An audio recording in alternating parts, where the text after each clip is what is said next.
February is Heart Health Month. According to the Centers for Disease Control, 1 in 3 adults, that's more than 80 million people, have some form of cardiovascular disease.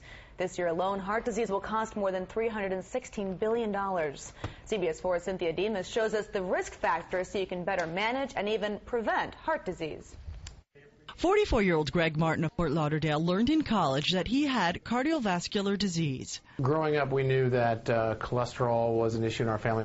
Knowing his risk factors has allowed Martin to manage his condition and remain physically active. We always have to keep an eye on my diet and weight, and I try to exercise. I still play basketball at least once a week with a bunch of buddies. According to the American Heart Association, the major risk factors of heart disease cannot be changed. They are your family history, your sex, men are at higher risk, and increasing age.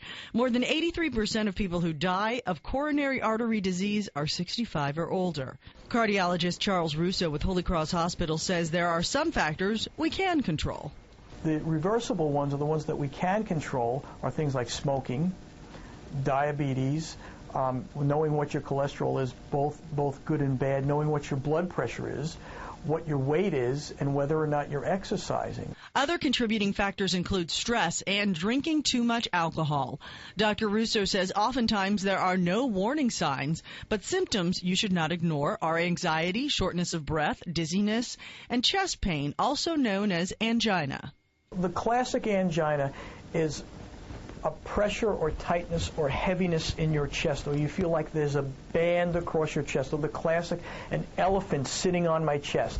Martin takes several medications to keep his cholesterol down, but warns regular checkups are essential to managing any heart condition. You really have to come in and get checked and get assistance from the doctors, because diet would not have taken care of this for me.